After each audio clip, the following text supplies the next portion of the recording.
Bon, donc, bonjour à ceux qui nous ont rejoints, qui viennent de nous rejoindre.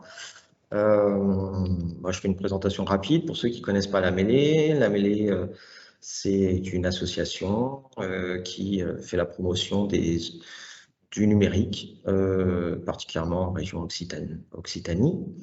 Nous sommes heureux de vous retrouver pour les déjeuners de la Transfonu. Ce sont des déjeuners sous forme de webinaire qui avaient déjà démarré au mois de juin et que nous reprenons ici avec notre expert du jour à raison de, ce sera un lundi, le lundi midi, une fois sur deux, voilà, sur les différents sujets de la transformation numérique à destination des entreprises. Et tout particulièrement des petites structures aussi.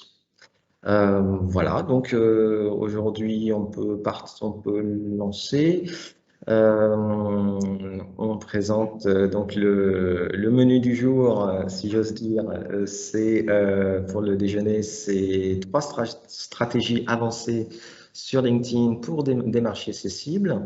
Voilà, nous avons donc Nassim Amis qui avec nous, qui fera sa présentation tout de suite. Et je vous invite donc, si vous avez des questions ou des réactions, à les indiquer à travers le chat, de façon à ce que je puisse relayer l'information sans perturber notre présentateur. Voilà. Et donc, en fin de présentation de Nassim, je relayerai vos questions et puis on aura une plage suffisante pour cela. Yes. Voilà, à toi la main. Super, merci Guillaume. Est-ce que vous voyez tous mon écran? Est-ce que le côté son, on est bon? Je vois qu'il y a des personnes qui sont encore en salle d'attente, donc moi je suis prêt à attaquer. Donc, comme l'a dit Guillaume, c'est un petit peu en mode déjeuner où chacun va déjeuner de son côté, mais où il y aura un menu commun, et ce menu, c'est LinkedIn. Alors, ça vaut ce que ça vaut en termes d'apport calorique. Voilà, on va pas faire de folie, mais je pense que le contenu devrait être sympathique parce qu'on va essayer de voir vraiment tout ce qui se fait aujourd'hui de bien sur LinkedIn en opposition par rapport à tout ce qui se fait de mal sur ce réseau aujourd'hui, pour que vous puissiez en tirer certains éléments pratiques pour vos stratégies. Donc, j'ai vu dans les commentaires qu'il y avait beaucoup de personnes qui étaient actives en mode B2B, donc ça tombe bien. LinkedIn, c'est le réseau pour. Alors, je vais pas j'ai pas préparé des tonnes de diapositives pour vous présenter le réseau LinkedIn. Ça, je pense qu'on le connaît tous. Juste simplement rappeler qu'aujourd'hui, les décideurs, les cadres d'entreprise, les managers sont actifs sur ce réseau, qu'ils considèrent être comme le réseau de confiance pour pouvoir communiquer et échanger. Et en termes de dynamique, clairement, LinkedIn a connu un boom extraordinaire sur ces derniers mois, ces dernières années. J'ai mis ici sur ce diapositive quelques chiffres clés, mais on a aujourd'hui 20 millions d'utilisateurs, 20 millions d'abonnés en France, dont 10 millions d'utilisateurs actifs. Ces chiffres sont en hausse, je crois qu'on parle de 22 millions aujourd'hui. Donc tout ça pour dire que quand on travaille en mode B2B, LinkedIn est clairement un réseau social incontournable qui peut avoir un impact significatif sur les activités des personnes qui sont présentes sur ce réseau, à condition de savoir s'y prendre. Et ça sera un petit peu le but de cette présentation. Alors, je vais me présenter rapidement parce que voilà, on ne se connaît pas. Donc, moi, je suis Nassim Amis, j'ai 38 ans, marié, 2 enfants. Je gère une agence en marketing digital, Eagle Eye Digital, depuis 3 ans maintenant. Auparavant, j'avais un passé de cadre en multinationale spécialisé en stratégie d'entreprise. Voilà, c'est sympa comme titre. Et à côté de mon activité en marketing digital, j'ai une activité de blogueur, formateur sur une thématique d'actualité depuis 18 mois, le travail à domicile. Donc aujourd'hui, ce que je vais partager dans ce webinaire, c'est beaucoup plus lié à mon activité d'agence en marketing digital, où je vais vous montrer un petit peu ce qui se fait de bien, quelles sont les choses que vous allez pouvoir reprendre. Il y a des choses qui sont simples à reprendre, d'autres qui nécessitent un peu plus de technique, mais au moins vous aurez un aperçu complet.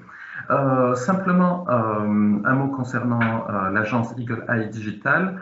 On n'a pas un domaine d'expertise en particulier, si ce n'est la mise en place d'écosystèmes qui permettent d'attirer des prospects et des clients pour le compte des entreprises qu'on accompagne. Ça signifie qu'on dispose aujourd'hui de plusieurs outils, d'une palette que vous pouvez voir ici, et les ingrédients que l'on va mettre pour essayer de ressortir le déjeuner, le plat approprié pour l'entreprise en question, voilà, pour rester sur la thématique du déjeuner, ça va dépendre de l'activité de chacun. Ça peut passer par du LinkedIn, ça sera l'objet de la webconférence, ça peut passer par de la publicité sur des réseaux sociaux, du mailing, de la mise en place de tunnels de vente. Bon, on ne va pas discuter de l'entreprise en détail, mais tout ça pour dire que chaque entreprise a besoin d'un écosystème digital qui lui est propre pour pouvoir voilà, accélérer sur son développement. Bon, je zappe sur cette diapositive, ça c'est la manière dont on schématise, par exemple, les processus que l'on met en place pour de l'obtention de rendez-vous téléphoniques en partant des réseaux sociaux et de Google. Et sans plus de... je ne vais pas faire la version longue de la présentation, mais on va parler tout de suite de LinkedIn. Et aujourd'hui, il y a deux choses qui peuvent poser problème sur LinkedIn aujourd'hui. Le premier point que je vais aborder n'est pas tellement dramatique, mais aujourd'hui, on constate, et je ne sais pas si c'est votre cas, mais d'ailleurs, tiens, je vous pose la question, vous pouvez mettre une réponse dans le chat, qui aujourd'hui publie régulièrement sur LinkedIn. Guillaume, tu pourras remonter quelques réponses. Alors, en tout cas, on constate qu'il y a beaucoup de personnes qui restent timides sur ce réseau, qui ont du mal à se mettre en avant, qui n'osent pas y aller, qui ne savent pas exactement comment faire, mais à la limite, c'est pas grave dans l'absolu, si ce n'est qu'elles se privent de cette manière du potentiel que peut apporter ce réseau.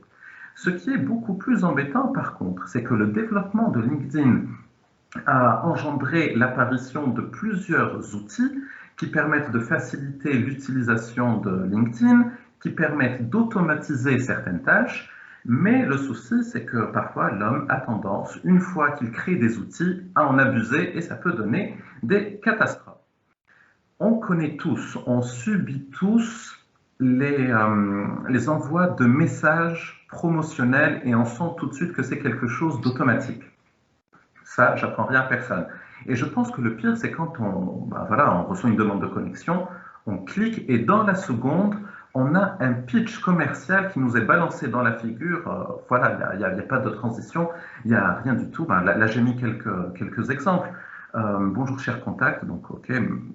Les outils de personnalisation, les outils d'automatisation permettent au moins de mettre le prénom. Bon, là on n'y est pas, cher contact. OK, pourquoi pas. Découvrez le nouveau roman. Bon, ça m'intéresse pas. Autre exemple, et je pense, franchement, si j'avais analysé toute ma messagerie, et on pourrait faire le cas sur toutes vos messageries, on en trouverait des dizaines facilement. Donc là, même exemple, spécialiste des opérations d'augmentation de capital, nous finançons les sociétés pour accélérer. Bon. Oui, d'accord, il y a peut-être d'autres manières de dire bonjour, de saluer un contact sur LinkedIn. On va voir ça par la suite. Est-ce qu'il y a eu des réponses dans le chat par rapport à la question que j'avais posée, Guillaume, en termes de régularité dans la stratégie de publication sur LinkedIn? Oui, 4 à 5 fois par semaine, régulièrement. Okay. Plusieurs personnes ont répondu qu'ils publient régulièrement. Il y a une personne, Julie, qui dit très peu, une fois par mois. On a un peu de tout. Ok, d'accord. Voilà, aussi bien très régulière qu'un peu moins régulière. Très bien. Alors, on va parler, vu qu'il est question de voir ensemble 3 stratégies. Alors, on va commencer par la première, forcément, ça fait sens, de ce qu'on appelle la communication optimisée. Aujourd'hui, bon, alors je fais un petit rappel sur certains éléments de base que sur les personnes que j'ai utilisées pour illustrer mes exemples oublient. C'est qu'aujourd'hui, LinkedIn est un réseau social et il ne faut pas hésiter à aller créer de l'action, de l'interaction sociale.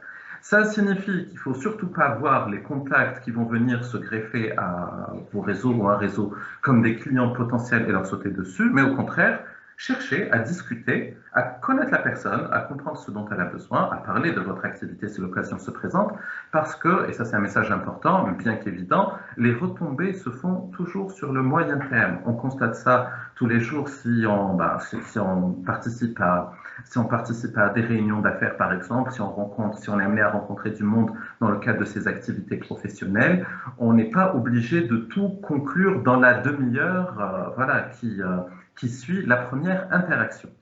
Et donc, la partie communication est importante pour pouvoir commencer à créer cette interaction-là, pour pouvoir créer de la confiance tout simplement.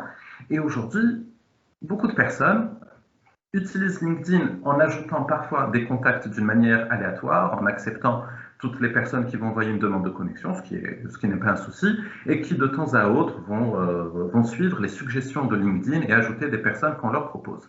Et à côté de ça, il y a des publications irrégulières, généralement, et irrégulières et qui parfois ne servent pas la cause de la personne qui publie. Je vais revenir sur ça un peu plus tard. La stratégie que je conseille, qui est simple à mettre en place, alors pardon, oui, ça c'est pour illustrer un petit peu ce qu'il ne faut pas faire. Donc ajouter des contacts en automatique, ça peut être chouette. Les agresser dans la seconde où ils acceptent la demande de connexion, ça on est d'accord, c'est à proscrire, c'est à bannir. Par contre, la stratégie qui est un peu plus sympathique. Et c'est pour ça qu'il faut voir les outils d'automatisation comme des outils. Ce n'est pas un moyen d'obtenir un résultat. Et ce qui va faire au final qu'on va obtenir des rendez-vous qualifiés, des contacts qualifiés, c'est la manière dont on va utiliser les outils. Donc, on peut utiliser pas mal d'outils et s'il y a des questions, je pourrais vous donner quelques noms d'outils ensuite si vous le souhaitez. Oui, on peut ajouter des contacts ciblés en automatique sur LinkedIn. Plutôt que d'aller rajouter 20-25 personnes chaque jour, on peut automatiser cette tâche. Et pendant qu'on fait cette automatisation-là, autant choisir des personnes qui correspondent à nos clients idéaux, avec des entreprises avec qui on pourrait travailler. Par exemple, l'année dernière, mon agence faisait un focus sur le secteur de l'immobilier et de cette manière, j'ai fait croître mon réseau avec des responsables d'agences immobilières parce que ça collait à ma cible. Donc ça, c'est une étape toute simple et qui fait gagner du temps. Il faut voir ça sur le long terme, encore une fois, parce qu'une vingtaine de demandes de contacts envoyées par jour, vous laissez l'outil en question tourner sur 1 mois, 2 mois, 3 mois, 6 mois. À la fin, votre réseau aura gonflé d'une manière qualitative. Après, bien sûr, avoir des personnes sur son réseau, c'est chouette, mais l'objectif, c'est pas d'avoir des statistiques ou de gonfler les statistiques. Il est possible d'automatiser le premier message, mais la chose à ne pas faire, c'est le pitch commercial. Mais on peut parfaitement imaginer un message où on invite la personne à parler de son activité, à échanger avec elle, à faire des présentations. Alors, bien sûr que ce n'est pas tout le monde qui va jouer le jeu, mais on peut imaginer un message de ce type qui va créer d'une manière automatique, qui va amorcer ce premier échange. Donc là, je ne suis pas encore dans de la vente. Et là, j'ai montré quelques exemples. Il y en a qui sont moyens et il y en a qui sont intéressants. Alors celui-ci, bon, c'est quelque chose que j'ai reçu, c'est en automatique, mais j'aime bien la première phrase. Vous souhaitez élargir votre réseau professionnel, point d'interrogation. On me pose la question. Donc quelque part, la suite que je donnerai à cet échange va dépendre de la réponse que je vais intérieurement avoir par rapport à cette question. Donc si la réponse est oui, j'aurai tendance à lire la suite. Si ce n'est pas le cas, je vais zapper. Mais au moins, il y a une première phase de qualification. La personne essaye, mais ce n'est pas la manière... c'est pas la manière idéale de faire, mais elle me pose une question, donc quelque part, elle veut avoir mon opinion. Autre style. Alors la personne s'est complètement trompée dans mon prénom, donc vous le constatez facilement, je n'ai rien à voir avec une Julie quelconque, donc c'est assez dur de me confondre par rapport au prénom, donc ça c'est un petit souci dans le paramétrage de l'outil. Mais sur le style, je ne veux pas être un gros lourdingue. Là, il y a quelque chose de plus humain. On peut aimer ou ne pas aimer le style, mais je me dis, bon, ça change un petit peu des messages super standard ou, excusez-moi l'expression, ça pue la prospection à plein nez. Quelque chose de plus sympathique, donc Mathilde, qui me dit qu'elle est ravie de faire ma connaissance, d'accord. Alors même si c'est automatisé, c'est pas important. LinkedIn est un réseau intéressant pour échanger des informations, très bien. Auriez-vous un besoin particulier en immobilier? Elle ne me vend rien, elle veut savoir si j'ai besoin de quelque chose. Et ça, c'est pour toutes les personnes qui gèrent des entreprises, qui ont fait de la vente, la qualification du besoin, définir, détecter s'il y a un besoin d'abord, puis le qualifier, c'est la base. Après, bien évidemment, si je réponds oui, on peut échanger. Si je réponds non, ben, c'est pas grave, elle m'aura posé une question. Il n'y a aucun mal à poser une question. Et puis surtout, et vous, quel est votre domaine de compétence? Donc la personne n'essaye pas indirectement de me vendre quelque chose, elle essaye aussi, elle est cohérente avec son introduction, elle me demande de me présenter. Et il y a peut-être des synergies qui vont se créer. Et souvent sur LinkedIn, on arrive à créer des synergies en bénéficiant du réseau des autres. Je vous donne un exemple tout simple. Quand j'ai relayé la publication sur mon réseau LinkedIn aujourd'hui, où je disais, voilà, ben, chers amis, voilà, j'anime une conférence aujourd'hui, il y a une personne qui est ici présente qui a relayé l'information auprès de son réseau pour dire, ben voilà, ça serait cool si vous pouviez participer, ça devrait être sympa. Donc merci Jeanne pour le partage. Ça signifie que voilà que le réseau de mes amis sont aussi mes amis. Enfin, je ne sais pas si c'est correct ce que je dis, mais vous voyez l'idée. Bon, je reviens à ma présentation. Après, on a le réseau. On a automatisé la première interaction. Donc, ça peut faire des discussions que l'on n'aurait pas eues si on n'avait pas fait tout ça. Donc, tout ça, c'est, j'allais dire, c'est du bonus, mais c'est même plus que ça. Mais une fois qu'on a ce réseau qualifié, avec qui on a ou pas interagi une première fois, les publications sont cruciales. Parce que les publications permettent de faire quelque chose de super important en vente, c'est la démonstration de compétences. Alors bien sûr, quand on publie régulièrement, on rappelle à notre réseau que voilà, on est actif sur cette thématique, qu'on peut apporter de la valeur ajoutée à ce niveau. Mais il y a rappeler son activité et il y a aussi faire la démonstration de sa compétence par rapport à son activité. Et c'est pour ça que la qualité des posts que l'on publie est cruciale. Je vais vous montrer un exemple pour illustrer un petit peu cette histoire. Alors, aujourd'hui, alors ça c'est une personne de mon réseau qui n'est pas connectée parmi nous, donc tant mieux. Donc on a un poste de ce type. En tant que dirigeant ou leader d'une équipe, il existe une difficulté que nous rencontrons tous, d'accord. Ça fait un message très... je ne sais pas ce que vous en pensez, mais ce type de message, bien que super bien rédigé, ça n'apporte pas beaucoup d'interaction, comme vous pouvez le voir en bas de l'image, bien que cette personne ait un réseau assez important. Pourquoi? Parce que les éléments que l'on trouve ici ne permettent pas de connaître la personne. On arrive à avoir un avis général sur une question, un avis que peut-être tous les coachs ou formateurs, comme cette personne, pourraient rédiger. On n'arrive pas à créer un lien avec cette personne. Et, alors, ce n'est pas pour me citer en exemple, mais en tout cas, ce poste m'a permis d'obtenir un client. Ça, c'est tout le contraire. L'image, ce n'est pas forcément professionnel, mais son but, c'est d'interpeller, ce n'est pas d'avoir quelque chose de super lisse. L'introduction, vous pouvez voir ça, l'étrange relation entre un verbe à vomir, le monde des affaires et mon mariage. C'est space, mais ça donne envie de lire. Et là, je vous invite tous à soigner et à faire attention à toutes les premières lignes que vous allez mettre dans vos messages. Parce que ça permet de donner envie de cliquer sur le reste du post. Et après, alors je ne me rappelle plus ce que j'ai fait, mais j'ai pris, grosso modo, ce post m'a permis de prendre une position par rapport à la manière dont on signait des contrats dans le monde des affaires. Et je disais grosso modo que tout le monde parle de closing en entreprise, mon taux de closing, j'ai closé tel client, et je disais que moi je ne me retrouvais pas dans cette logique-là, dans cette terminologie-là. Pour moi, un contrat, c'est pas quelque chose que l'on doit conclure ou que l'on doit signer, c'est un mariage, c'est une aventure qui commence. J'ai pris position. J'ai beaucoup de closers ou des personnes qui travaillent comme ça dans mon réseau.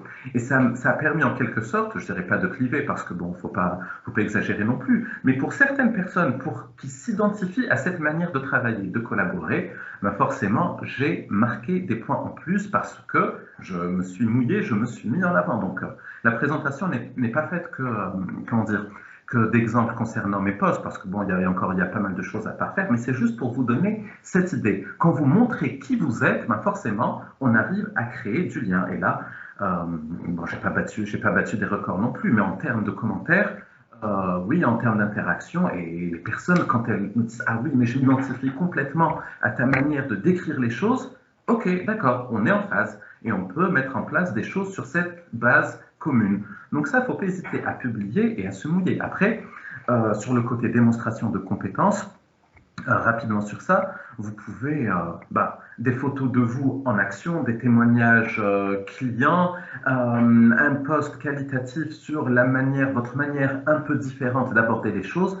Tout ça, ça permet de renforcer un positionnement. Donc, après, là où c'est intéressant aussi, on a le réseau, on a l'habitude de publier. Ces personnes-là savent ce que nous faisons, qui nous sommes. Rien ne nous empêche, une fois par trimestre, une fois chaque 6 mois, une fois par an, de programmer un message en automatique et de l'envoyer à tout son réseau, une partie de son réseau, pour leur dire, les amis, je prends mon cas, voilà, je suis une agence en marketing digital, si ça vous dit, on est sur LinkedIn en relation depuis pas mal de temps, si vous pensez que vous pourriez avoir du potentiel que vous n'exploitez pas côté digital, je peux vous proposer un petit entretien téléphonique. On s'appelle, on en discute et on voit ce que ça peut donner. L'objectif, c'est de vous apporter de la valeur ajoutée.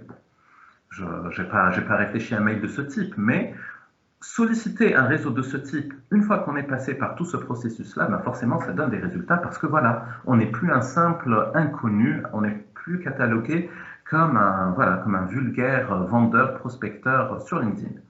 Est-ce que tout est clair? Est-ce qu'on est bon côté son, côté image? OK? On enchaîne et on garde donc les questions pour la fin. Alors, quel que soit le sujet sur lequel vous souhaiteriez que je revienne, c'est avec grand plaisir que je le ferai. Stratégie numéro 2, qui est en fait un prolongement de ce que j'appelais la démonstration de compétences. Les webinaires optimisés. Donc, les webinaires, on voit tous ce que c'est. Et d'ailleurs, un exemple que l'on organise sur LinkedIn, ça c'était pour le compte d'une cliente, donc 3 clés pour gagner en impact lors de vos visioconférences, très bien, webconférence offerte, il y a un jour, on peut s'inscrire. Bon, ça c'est classique. Et généralement, ce que font la majorité des personnes, elles vont organiser un webinaire. Alors ça peut être organisé sur Zoom, il peut y avoir d'autres plateformes, ça c'est pas un souci. Elles vont peut-être créer un événement sur LinkedIn et faire des posts pour dire voilà, j'organise un webinaire tel jour, inscrivez-vous. Voilà, c'est la manière la plus simple, la plus directe, la plus répandue de faire. Or, on peut aller beaucoup plus loin par rapport à la stratégie des webinaires, surtout si on veut avoir de l'impact. Alors, première étape, dans la communication, on peut faire des posts, bien évidemment. On peut créer un événement LinkedIn et inviter pratiquement tout son réseau.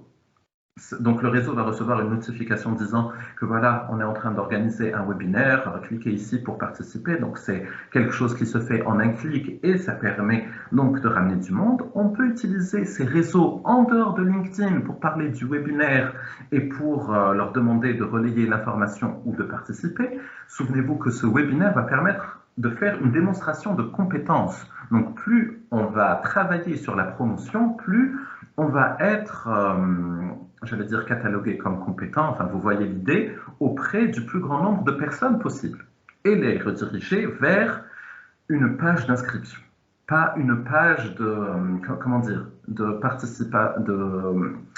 une page en direct live du webinaire. Et cette phase-là, l'inscription va vous permettre de récupérer les coordonnées des personnes qui ont participé et mettre en place un suivi derrière. Ce n'est pas tout le monde qui le fait, bien que ce ne soit pas difficile à mettre en place. De même qu'il est possible de mettre en place un suivi avec les personnes qui acceptent de participer à un événement sur LinkedIn. Il y a des outils qui vont permettre d'envoyer un premier message de confirmation ou de relance. Après, on va voir à quoi est-ce que ça ressemble ensuite. Donc déjà, vous voyez qu'en termes de communication, on n'est plus juste sur les posts, on est sur, on est quand même sur une stratégie de communication un peu plus dopée. On peut imaginer aussi l'envoi de messages directs par messagerie à son réseau. Une fois que les personnes, une fois que les personnes ont confiance en nous, nous connaissent, on peut très bien envoyer un message pour leur dire coucou les amis, voilà, j'organise un webinaire, si ça vous intéresse, je peux vous envoyer le lien ou bien cliquer ici pour vous inscrire. Après, le webinaire, il faut veiller à une chose. Il faut tenir la promesse que l'on va faire quand on va définir l'intitulé du webinaire.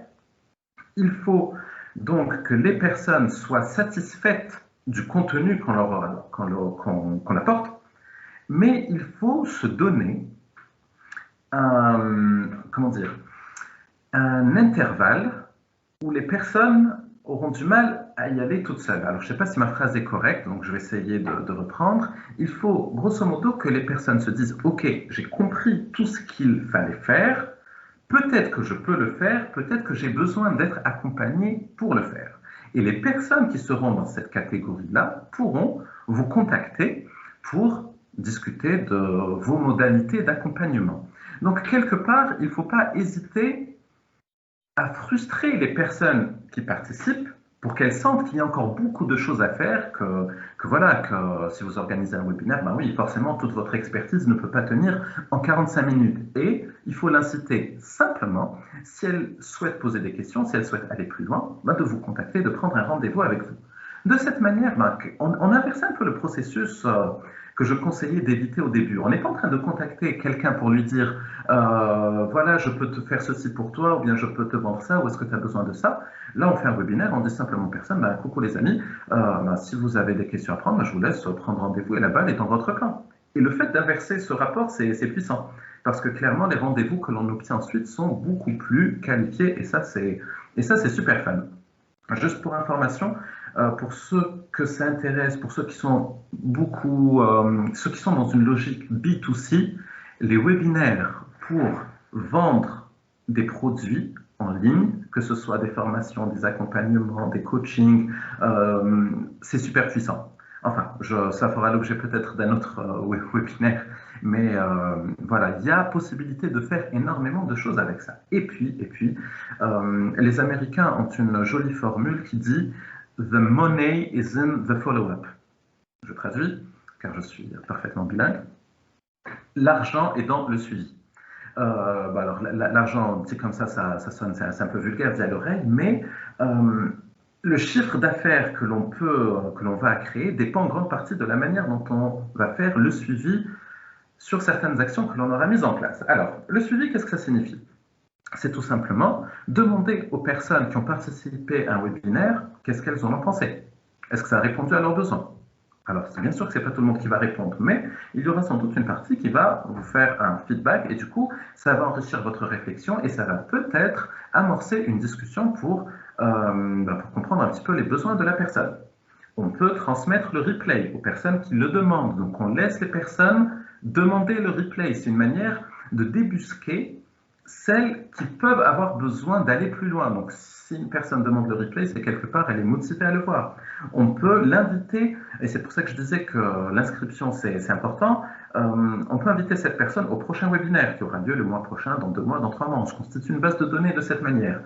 En tout cas, il y a plusieurs possibilités de faire le suivi avec les personnes qui ont participé, qui n'auront peut-être pas manifesté un intérêt pendant la séance, parce que voilà, à faute de temps, des fois on est obligé de se déconnecter quelques minutes avant, mais pour peu qu'on leur donne à nouveau l'occasion de s'exprimer, il peut y avoir de belles choses qui en découlent. Et voilà, il ne faut pas se priver de l'occasion de relancer des personnes. Je vous donne un exemple pour illustrer à quel point c'est crucial. J'imagine que la plupart d'entre vous ici avaient l'habitude de faire des achats en ligne. Et il se peut que dans certains cas, voilà, vous commencez à regarder quelque chose sur Amazon, un vêtement, un équipement informatique, et bon, allez, on n'a pas le temps de finaliser la transaction, on a autre chose à faire, le téléphone a sonné, non, il y a une réunion qui commence. Vous remarquez que dans la majorité des cas, dans la journée, le lendemain, le surlendemain, sur d'autres sites web, vous allez voir une publicité qui va vous suivre et qui va vous rappeler que vous n'êtes pas allé au bout de votre transaction. Qui va juste vous dire, voilà, rappelle-toi, tu étais en train de regarder ce produit. Sous-entendu, et tu n'es pas allé jusqu'au bout. Et du coup, le fait d'être poursuivi par ce message, on se dit, ah ouais, finalement, je n'avais pas finalisé ce truc, on m'a donné l'occasion d'y retourner, j'y retourne et je commande. Donc voilà, c'est la même logique que l'on applique au suivi du webinaire. Alors, petite parenthèse pour parler on va dire d'une variante, on est toujours dans de la démonstration de compétences où les personnes se qualifient elles-mêmes pour un rendez-vous avec vous, c'est offrir des ressources super qualitatives. Et vous avez probablement croisé des posts où on vous dit, ben voilà, est-ce que tu as envie d'obtenir cette super ressource?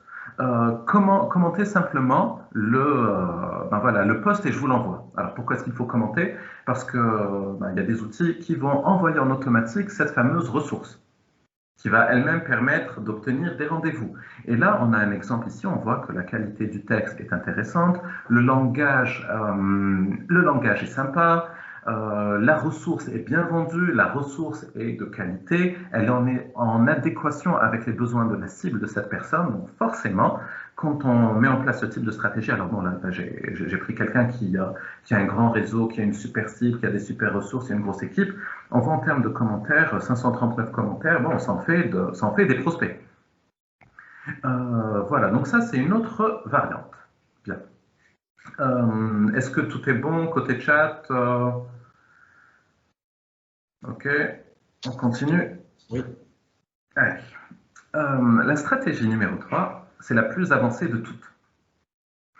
Et elle consiste, alors j'ai mis ici, en la mise en place d'une machine à prospection efficace. Alors, qu'est-ce que ça signifie cette histoire? Déjà, il faut se dire que prospecter n'est pas incompatible, ne contredit pas tout ce que j'ai dit auparavant par rapport au fait qu'il faut voir LinkedIn comme une source de relations qui va donner des résultats sur le moyen long terme. Ce n'est absolument pas incompatible à partir du moment où on respecte certains principes. Ne pas chercher à vendre. Donc là, c'est super contre-intuitif de dire on va prospecter mais ne pas chercher à vendre. De poser la question à la personne en amont pour savoir si elle a un besoin. Donc c'est un petit peu les principes que l'on a vus qui permettent d'avoir des résultats, mais retranscrits, réadaptés en mode prospection et prospection automatisée. Alors, qu'est-ce que ça signifie en pratique? Aujourd'hui, si on a envie d'avoir une super base de données qualifiée, et vous vous souvenez dans la toute première diapositive ou la deuxième, où je pense que c'était mentionné que LinkedIn était, voilà, c'était grosso modo la meilleure base de données de professionnels et qui est constamment mise à jour parce que chacun, grosso modo, tient à jour ses informations. Donc, on peut imaginer que dans le cadre d'une stratégie de prospection, on peut utiliser LinkedIn pour faire des recherches qualifiées. Je vous avais donné mon exemple de l'année dernière sur le secteur immobilier. Ben, c'est comme ça que je m'y suis pris, à travers LinkedIn, à travers l'extension payante de LinkedIn qui s'appelle le Sales Navigator. Je peux très bien rechercher les directeurs d'agences immobilières sur la région Occitanie qui ont plus de 5 employés et récupérer ça en une base de données. Alors, il faut un outil supplémentaire pour récupérer sur un fichier Excel les contacts en question, mais voilà, ça me fait une base de données super qualifiée, vu que c'est ma cible et qu'en principe, quand on a une cible, on connaît un petit peu les problèmes de la cible, on sait quelle solution pourrait répondre à leurs besoins si besoin il y a. Donc déjà, LinkedIn peut également être utilisé de cette manière pour avoir cette base de données. Avoir cette base de données, c'est bien, mais ce n'est pas suffisant. Il y a une deuxième étape qui est nécessaire, qui s'appelle l'enrichissement des données. Parce qu'en fait, extraire les données de LinkedIn, ça ne va pas permettre de récupérer des adresses mail, parfois des numéros de téléphone ou des adresses. Or, il y a certains outils sur le web qui permettent en toute légalité d'aller chercher les informations publiques que ces personnes-là ont laissé sur le web, que ce soit sur LinkedIn, que ce soit sur les sites web en question. Et du coup, la base de données que l'on a, bon, tout ce que j'ai trouvé pour illustrer ce que je dis, c'était d'agrandir un petit peu l'icône sur mon écran, mais on se retrouve avec une base de données qualifiée, parce que la recherche l'était, avec des informations qui peuvent être exploitées dans le cadre d'une stratégie de prospection. Donc ça commence à devenir chouette. Mais le problème, c'est que la prospection, on a plusieurs options et ça peut demander du temps. On peut utiliser les emails pour contacter les personnes, on peut utiliser leur compte LinkedIn pour leur envoyer un message ou pour les ajouter sur un réseau, en tout cas automatiser l'ajout sur un réseau, on peut téléphoner à ces personnes, ça va dépendre des actions que l'on met en place et on peut mettre en place toutes ces actions à la fois dans le cadre d'un scénario de prospection. Alors, J'insiste. Quand on a ce type de base de données, il ne faut pas aller envoyer un mail à un maximum de personnes possible en leur disant ben, bonjour, je prends mon cas, je suis une agence marketing digital spécialisée dans la mise en place d'écosystèmes adaptés pour le compte de... Non, surtout pas. On peut imaginer une phrase d'accroche, on peut surtout imaginer une question. Si vous avez ce problème, est-ce que vous seriez intéressé par découvrir une nouvelle solution qui permet d'obtenir ceci. Alors, on connaît sa cible, donc le ciblage est important, donc je ne vais pas envoyer un message de ce type à toutes les entreprises d'Occitanie. Je vais parler le langage de ma cible, je vais poser une question, comprendre si elle a un besoin. Alors généralement, je vous dis, les personnes ne répondent pas tout de suite au premier message, donc je vais programmer une relance, mais je sais déjà que je lui ai posé une question. Et je lui dis, tout simplement, si la réponse est oui, est-ce qu'on peut se prendre 10 minutes pour en discuter? Donc là, je ne suis pas en train d'envoyer une offre, je ne suis pas en train de vendre quoi que ce soit. J'essaye de comprendre si la personne a un besoin et voir si elle serait intéressée par un premier échange téléphonique. Alors après, j'allais dire, ma mission va être de transformer cet échange téléphonique en quelque chose de peut-être plus abouti commercialement parlant, mais ça va dépendre de l'échange. Et on ne peut pas court-circuiter certaines phases. Mais avec ce processus-là, quand on a une base de données importante, quand on arrive à mettre le système que je vais vous montrer dans un instant en place, on arrive à toucher beaucoup de monde sans les agresser. Parce que je pars du principe, et je me répète, j'en ai bien conscience, qu'on a le droit de solliciter quelqu'un professionnellement, mais on n'est pas obligé de lui balancer un pitch à la figure, on veut juste comprendre s'il a besoin de quelque chose. Alors après, donc j'ai mentionné ici les principes que j'avais évoqués. Il faut chercher à comprendre, il faut s'intéresser à son interlocuteur, il faut démontrer sa compétence. Donc démontrer sa compétence, c'est dire oui, il se trouve que mon entreprise a accompagné des dizaines d'agences immobilières sur la région Occitanie à obtenir tel résultat. Donc oui, je peux mettre dans mon email certains éléments qui me crédibilisent. Et quand je dis, alors je reviens sur ça, il faut s'intéresser à son interlocuteur. Il est tout à fait possible d'inclure des éléments très personnalisés dans le cadre d'un scénario de prospection automatisé. Voilà, plein de mots savants. Je vais essayer de vous donner un exemple concret quand je vais arriver à la diapositive qui va suivre. Alors, je vous disais qu'on pouvait automatiser ces actions-là. Il y a des solutions qui permettent, alors je décris le processus en partant de la gauche, donc de faire des recherches, à partir de LinkedIn ou du Sales Navigator, d'avoir une base de données de prospects, puis de mettre en place différentes actions automatisées, mais personnalisées, on va voir comment dans une seconde, par rapport à ce contact-là. Donc, le type d'action, ça pourrait être visiter le profil LinkedIn de la personne.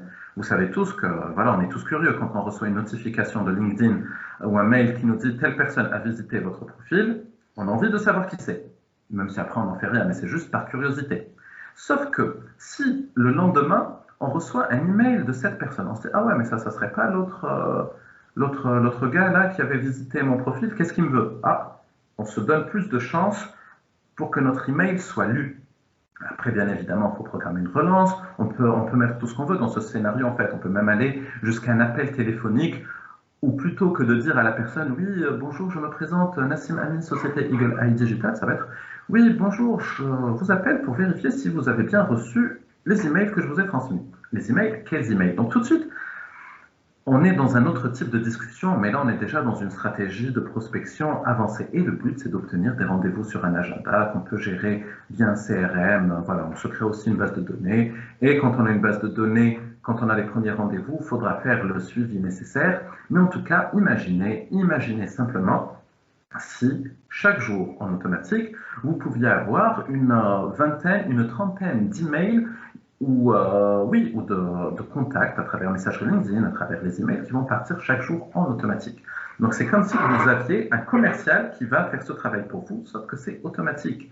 Et pour vous donner, pour vous expliquer comment on peut personnaliser au maximum les emails qui vont être envoyés, parce que quand je vous disais que ce n'était pas contradictoire automatisation et personnalisation. Dans les emails, déjà, on s'adresse à une cible. Déjà, peut-être pour un secteur ou pour une région. Donc, si je cible les agences immobilières de la région Occitane, déjà, c'est des éléments que je peux reprendre dans mon email. Donc, la personne, elle voit que quand même, si je la cible en tant que directeur d'une agence ou directrice d'une agence immobilière sur l'Occitanie, donc déjà, j'ai peut-être quelque chose d'intéressant à lui dire. Je ne suis pas en train de jeter un énorme filet dans l'océan et voir ce qui va en ressortir. Après, bien évidemment, alors ça c'est les classiques, mettre le prénom, le nom de famille de la personne, le nom de son entreprise, donc ça on peut le faire, mais, et là ça dépend grandement des ressources dont on dispose quand on met en place ce type de scénario, on peut également aller chercher une information super personnalisée sur le compte LinkedIn de la personne. C'est comme si qu'on allait mettre dans l'email, je vous contacte car j'ai vu que votre dernier post sur LinkedIn traitait de ce sujet. Justement, mon agence fait A. La personne qui va lire ce message va se dire, ah ouais, mais celui-là, il est vraiment parti voir mon profil LinkedIn et il en a retiré un élément et il s'adresse donc véritablement à moi. Donc là, c'est pas un robot qui me parle. Donc, si à mon secteur, le nom de l'entreprise, la personne a vu mon compte LinkedIn, donc le mail mérite au moins d'être lu. Et quand le mail est lu, s'il est bien rédigé, il y a plus de chances d'avoir des réponses. Nassim, on va Oui, devoir conclure. ben, je vais conclure. Super. Ouais. J'arrivais à la fin. Oui.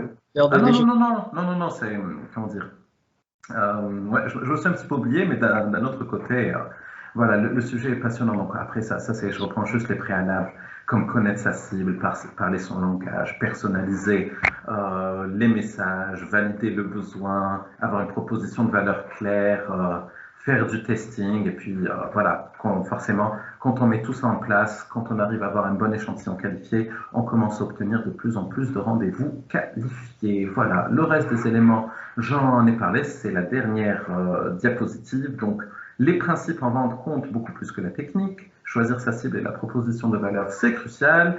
Et automatisation n'est pas incompatible avec personnalisation. Un grand merci de m'avoir écouté, les amis. Voilà. Super. Nassim, deux, trois questions. Oui. On me demande est-ce que LinkedIn autorise l'utilisation d'un outil de prospection automatisé? Pardon, j'ai pas entendu. Est-ce que LinkedIn autorise l'utilisation d'un outil de prospection automatisé? Alors, LinkedIn n'autorise pas les outils de prospection quand ils sont poussés au maximum de leur capacité.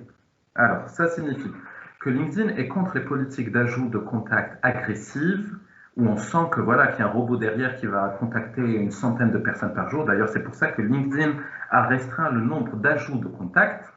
Mais la plupart des outils que LinkedIn n'aime pas beaucoup ont restreint le nombre maximum d'envois de messages ou d'ajouts de contacts pour que l'utilisation puisse rester la plus humaine et la moins robotisée possible. Ça ne pose aucun souci. Très bien. Eh bien, je pense que nous avons fait le tour. On nous a demandé aussi savoir si ta présentation sera disponible ou pas. Alors, je peux la transmettre ou je peux vous laisser mes coordonnées, vous m'envoyez un email et si vous avez besoin de la présentation, je vous l'envoie. Je vous mets mon email dans le chat. Sachant que, je vous le rappelle, le replay sera disponible. Je ferai le maximum pour vous le mettre à disposition assez rapidement. Par ailleurs, voilà, je vous rappelle aussi qu'on a deux dispositifs d'accompagnement à la mêlée qui permettent d'aider les entreprises et notamment les TPE, PME à être accompagnées,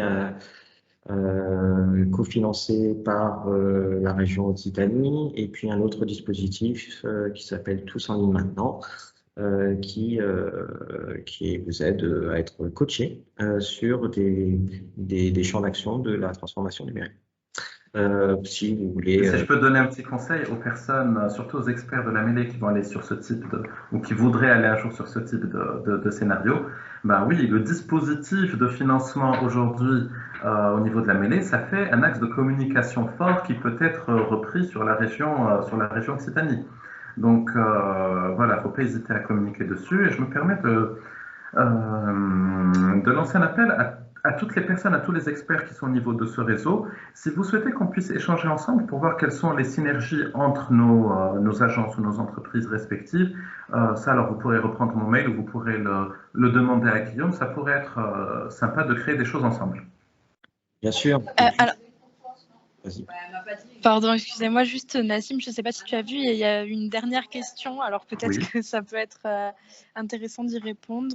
Ah oui, alors j'ai pas vu la question, mais Je oui. vais te la lire. Alors, il y a Paul qui dit « J'utilise déjà LinkedIn pour prospecter via les messages privés. Est-ce que tu recommandes l'utilisation du Sales Navigator ?»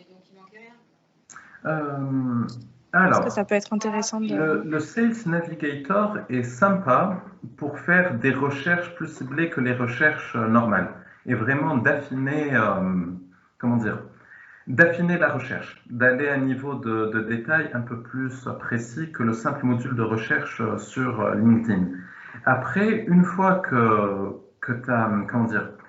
tu as tes bases de recherche, tu peux rester sur l'abonnement Sales Navigator, je crois que c'est 70 € par mois, parce que tu vas avoir besoin du lien pour actionner ton envoi de messages.